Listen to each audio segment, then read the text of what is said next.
Welcome to Business Line's State of the Economy podcast, where you'll find insight, analysis, and the story behind the numbers. Hello and welcome to a new episode of the Business Line State of the Economy podcast. Today, we have with us ICRA's co-group head for corporate ratings, Mr. Prashant Vasisht. Prashant is a senior vice president and also the co-group head for corporate ratings at ICRA. And he has been associated with the Notings Rating Agency for more than 14 years now. A chemical engineer from Punjab University, Prashant went on to pursue his MBA from IIM Kolkata. Before working with ICRA, he was associated with Engineers India Limited and UOP India Private Limited, which is a Honeywell company.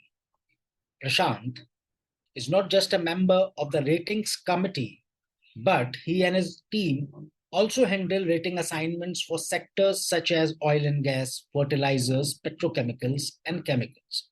He's also responsible for quarterly industry research reports for these sectors.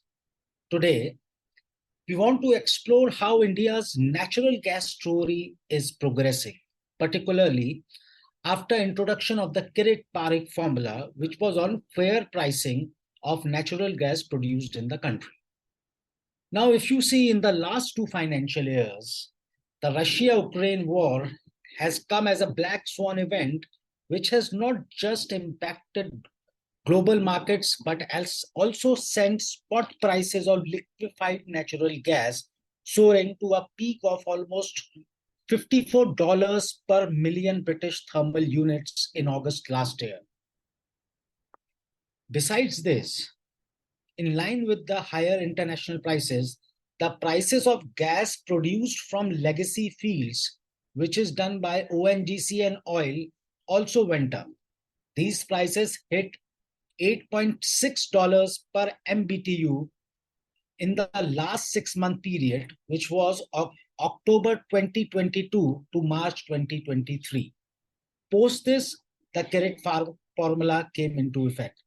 Now, this scenario of very high natural gas prices led to a demand destruction in the sector, with various industries looking for cheaper alternatives. With Prashant's help, we want to break down all these events, and discuss what does it mean for the industrial sector, what does it mean for automobiles. We have a lot of CNG vehicles. Also, what does it mean for the city gas distribution? The government is very ambitious about expanding the city gas distribution. So all these happenings in the international market, what does they mean for India? Prashant, what are your thoughts on the current scenario about the natural gas sector with respect to India and on production and consumption? How is India placed in terms of securing long-term and spot gas contracts to meet its domestic demand? So thanks for having me. I expect domestic production to increase from about 94 MMSCMD, which is a million standard cubic meters per day in FY23. So from that to about 100 MMSCMD in FY24, and further to 107 MMSCMD by in FY25. These are the average domestic production rates I'm putting out. So the domestic gas production is expected to increase primarily owing to the ramp up of RIL, BG, KG basin fields, and subsequently ONGC's KG basin field from May 2024. On the consumption side, the domestic consumption is expected to increase by about 6 to 7% in FY 2024. To about 172 MMSCMD and subsequently to about 179 or 180 MMSCMD in FY25. So coming to the sourcing part, India is scouting for long-term contracts. GAIL is planning to source long-term natural gas supplies to the tune of 7 to 8 million tons per annum from various sources in a staggered manner by 2030. Besides this, other players are also looking for long-term gas. So as India is a very large consumer, it is well placed in terms of its bargaining power with international suppliers. However, the market always vacillates. Sometimes it's the seller's market. Think about CY 2022 when gas were very, very high. to a buyer's market, in CY 2020, just after the COVID pandemic, when, the spot prices had come down to as low as $3 per MMBTU. So as India remains a very price sensitive market, Indian companies would be looking for gas accordingly. Okay. So one supplementary question which I wanted to ask you. We've seen in the last 3-4 years, if you look at government's thrust, the government has been very serious about, promoting the gas-based economy, and they have found success to some level, but prices have sort of skewed the calculations to some extent. So is this things still persisting where gas prices are still higher for the industrial segments? How is that scenario right now? Something which we saw last year, where very high spot gas prices, which led to demand destruction. Right. So see, the industrial segment and the commercial segment were always catered to by, for many years now have been catered to by since 2014 by liquefied LNG imports. Now, what happens is that last year, what happened, and this began much before the the war started, also in February, or the conflict started. Even in August 2021, prices of gas in the international markets had begun their steep increase, or had started rising. That is because of a number of factors. This was because of the intermittency or the low generation of renewable power, low storage levels, massive switch from coal to gas by China, etc., and so on and so forth. There are many reasons for that. There was this demand destruction post the war. The prices again, prices skyrocketed. This led to some demand destruction in the Indian industrial sector. However, by the end of CY 2022, we saw that Europe had recovered, some of its standing or bearing with respect to the gas, and it was also helped by two factors. One, there was a secular demand destruction. Almost all sectors, including household, including industrial, simply because of the high prices in Europe. And secondly, the winters were warm in last winters in Europe. So since then, and there was massive imports from US, which led to storage levels being comfortable, which led to some cooling off of the LNG prices globally. So currently, as of today, LNG prices are about $14 per MMBTU. In these levels, India has been importing for a long time in the past also. And we should not see any demand destruction at these levels. There should be some recovery only now. The second question, which I thought would be something which is closely related with our import requirements. India imports almost half of its gas requirements as LNG. Now, recently, the new PNGRB chairman, Mr. Anil Jain, he's been talking about how, imports is an important part and that should be factored in. And his last, he was at a FICCI event where he said that, India must prepare for an imported gas-based regime, considering that our consumption levels will go up, and that can only be met by imports. So, he was explaining that even prices and other things need to be, factored in with respect to imports. I wanted to explore what are your thoughts in it. Are we, heading towards an import market? And if we are, the one thing which will again come back is that there can be small geopolitical events unexplained, like a black swan event, which can, really rile markets. And some experts have said that without long-term, contracts, if you just rely on spot cargoes, you will always feel the heat of such geopolitical events. So, in the light of what has happened in the last 2 years and what the PNGRB chairman is indicating, what are your thoughts about imports and how can we sustain them in the long term? With respect to import dependence, that will remain high as a proportion of the total consumption. Our imports went down a bit because of the KG basin production. It's slightly above 40, slightly above 50 or 52% to about 42%. But that is because of the KG basin, RIL BP fields. Mhm. So, as in terms of visibility beyond the KG basin, fields that I talked about, RIL, BP, as well as ONGC, there would be limited visibility going forward. So yes, our dependence on LNG is expected to remain high going forward. And the demand increasing from CGD fertilizer, as also the industrial segment, our dependence will remain high.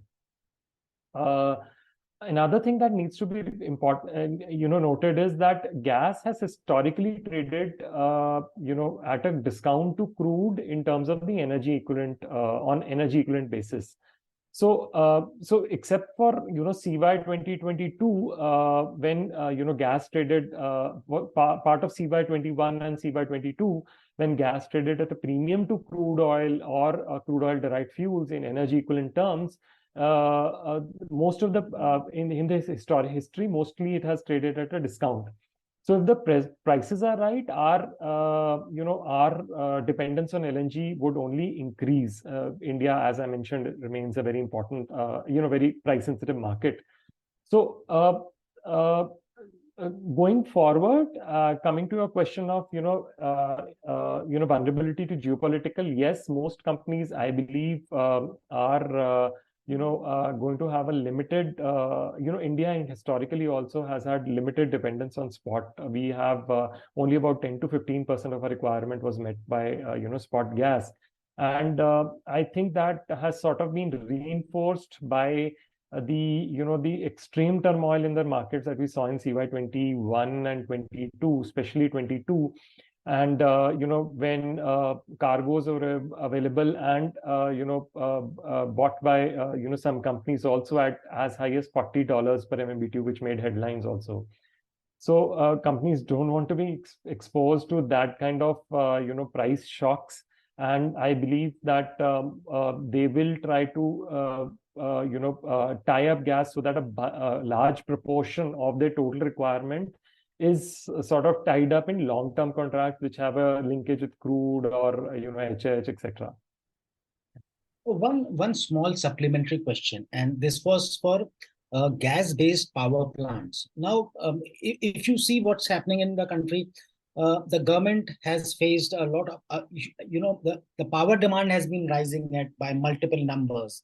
And it seems that, we are almost chasing it all the time because the planning or coordination has maybe had some loopholes, and what has played out with September and August with terms of coal, and the government has been pushing up gas-based power plants, but maybe because of the cost of gas, they have not been able to be viable, and the PLF is less than 20%.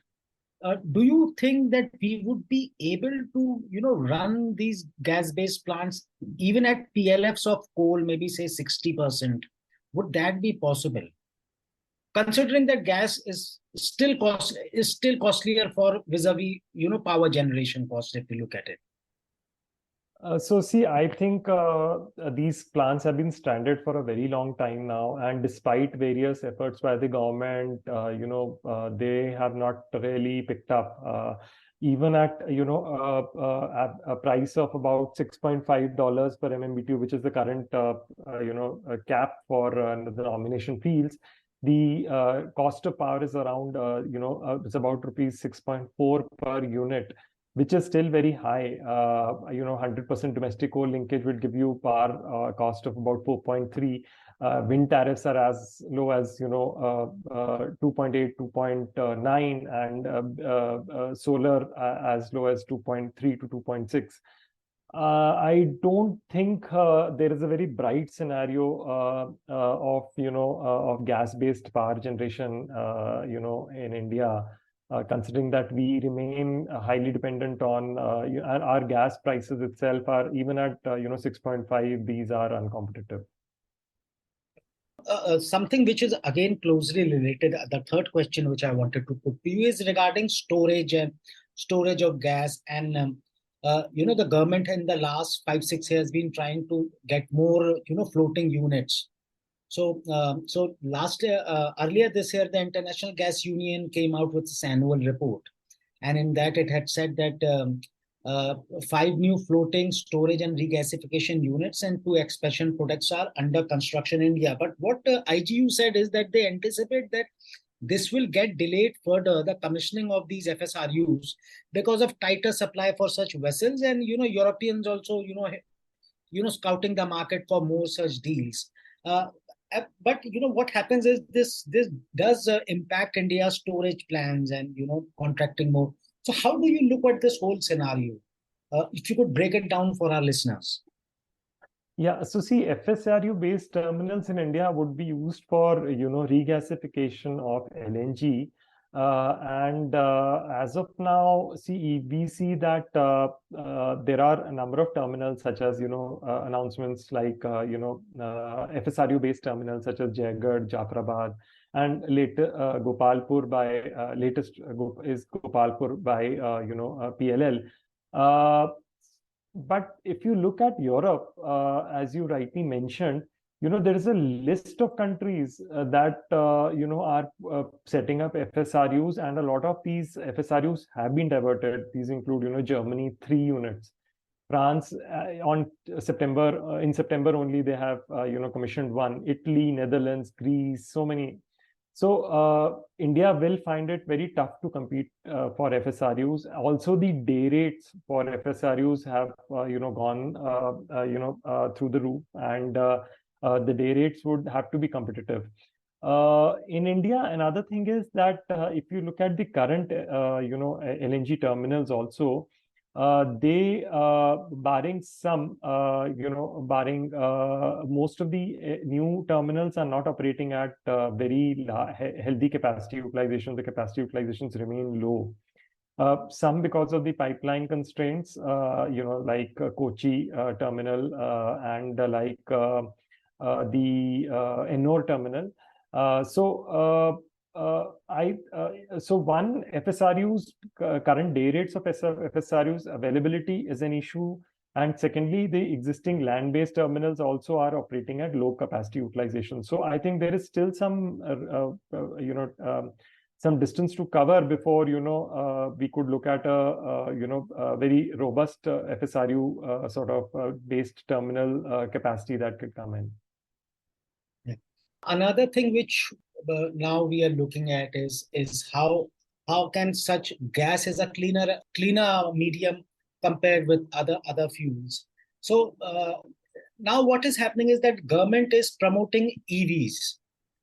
Just wanted to share a small anecdote with you. I was recently meeting with state transport officials, and a lot of state transport corporation officials said that now the problem is happening is that people are looking at their depots for setting up EV charging stations. So what this is leading to is that CNG and PNG suppliers are worried, because you will replace a CNG station with a EV station. So while you're promoting EVs, it seems that EVs are cannibalizing. EVs are eating into the share of CNGs. So you gain on one side, but you start losing on the other, because you also want to promote CNG. Because right now EVs will be for first and last mile connectivity, but CNG powered vehicle can be for the medium grid connectivity. And this is throwing open a lot of interesting interesting developments are happening. So now the problem is that even a lot of state transport corporations who are going to buy CNG buses have stopped those contracts. Some of them now they're looking at EV buses, so on and so forth. So how you some have been watching this space for more than a decade now. How do you think we should go about it? Because we need CNG buses also to some extent, because the public sector has more than 3 lakh buses, and it will not be possible to convert every bus because of the finances involved. So how do you look at this whole scenario? Should we go in a much better way where all the segments, because we will also need CNG buses? How do you look at this, and how should we move ahead on this? Right. So see, this is a pain point, I think, for the CGD sector. It will remain one because of the growing electrification of both intercity and intracity buses. Also considering that, a bus consumes as much as about 80 kgs of CNG per day. So it is a very lucrative segment for CGD companies, and some CGD companies, would see about 10% of the sales also getting cannibalized by e-buses. Having said that, there are a large number of impediments yet to electrification, such as, inadequate charging infrastructure, higher cost as of now. But yeah, over the medium term, some of this will get, impacted. But, the plans are very aggressive, are for example, DTC has a plan to electrify 80% of its buses by 2025. So it is adding about 1,500 e-buses in FY24 alone. Similarly, MSRTC plans to convert by 2025 33% of its fleet of 14,000 buses. It placed an order for 5,000 e-buses on July 7th this year itself. Similarly, BEST has also placed an order for 2,100 e-buses. Now, another important development is the Ministry of Housing and Urban Affairs has also released its Prime Minister e-bus Seva guideline, which aims to deploy about 10,000 e-buses, under PPP model in 169 cities. This is estimated at a, huge cost of about 57,000 crores. So, out of which 20,000 will be provided by the central government.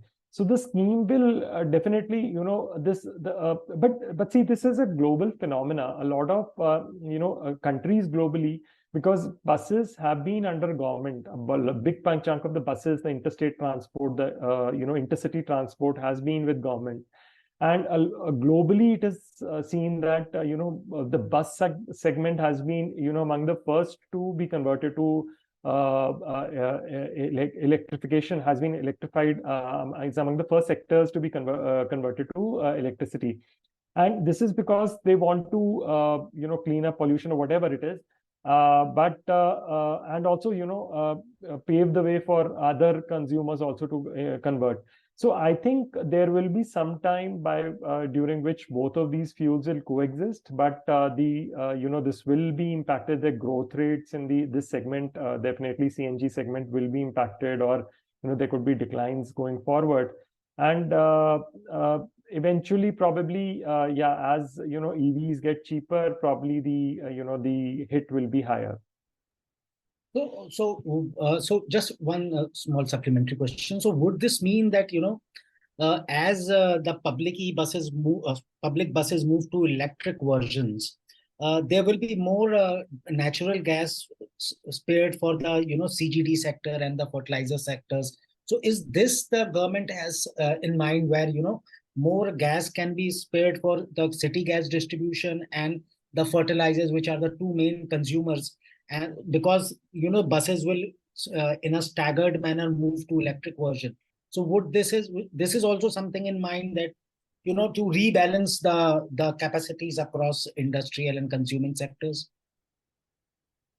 So see, this will not be, I don't think, if you look at the fertilizer sector consumption, it is only about 15% on, now. So from as high as 17.8 MMSCMD in FY 2020, it is only about 8 MMSCMD now in the 4 months of FY 24. So fertilizer allocations have been cut quite because of the increasing offtake by CGD. I think the CGD, otherwise the CNG segment is growing so fast that it would make up for all the gas that is spared by these the e-bus or the bus segment. As it is, this is about 65 to 70% of the total CGD, and it is growing at a healthy pace because of the very good economics or the price advantage that it has vis-a-vis various other auto fuels like HSD and petrol. So I don't think any other sector will get any allocation out of this, because the CNG segment itself is growing at a healthy pace. Right. So that brings us to the last question, and it is a tricky question. The government wants to increase the share of gas in its total energy mix to 15%. And we are somewhere around 6.5, 6.7%. And I think CRISIL had last year come out with a very expensive report on that this endeavor looks really difficult because of infrastructure, various reasons. So since the last year, where are we now today? And, what do we need to get to this, magical 15% number? Yeah, I believe it is going to be very tough. I don't think there are a lot of impediments, and it looks like 15% by 2030 in India's energy mix by gas looks like not a very achievable target as of now. So some of the steps that can be taken include expansion of the trunk pipeline network. We are not very well connected to the northeast and even the southern part of the country. As I mentioned, Kochi and the Ennore terminal are suffering from lack of healthy capacity utilization simply because of the pipeline connectivity issue. Expansion of CGD network, again, this is still a work in progress. A lot more is yet to be done. Another step that was recommended by PNGRB was to provide the necessary regulatory push to this by the states, such as lower road tax on CNG, LNG vehicles, single window clearance for approvals, etc. Please remember, it needs to be noted that, pace of approvals has always been a point of contention. As sometimes activism by the population, etc., which has really delayed, pipeline laying or progress of CGD networks. Also, there is, absence of uniform taxation in various states, among various states. So different states have different VATs. For example, Andhra Pradesh has VAT as high as 24.5%, whereas many states have 5% and so on. Another point could be, inclusion of gas in GST, because without that, there is incidence of tax, stranded taxes. Also, for uptake of LNG for utilization of by the commercial vehicles, especially the heavy commercial vehicles. An important point is what happens when LNG prices skyrocket, like they did in CY22. Will this fleet, which is converted to LNG, suddenly face these kind of price shocks? Then they'll be out of the market. They cannot be not plying for 1 year or 1.5 years like we saw. So like a CNG policy or something like that, an LNG policy. Other points are, simplification of the operational issues of unified tariff regime, improving third-party access of gas pipeline, incorporation of transmission system operator, etc. So these are some of the impediments. I feel we are still at a stage where the CGD networks have not really penetrated to, a large part of the population. That's still a working progress. So all those need to be, overcome, or all those steps have to be taken. All that progress has to be made on the ground to really move that number up of gas consumption in the country. That brings us to the end of this session. Thank you, Prashant. Thank you so much for breaking down the gas market for us, and we hope to meet you soon on some other interesting subject in the chemicals and the oil and gas sector. Thank you so much for your time and your patience. Thank you for having me. Thanks.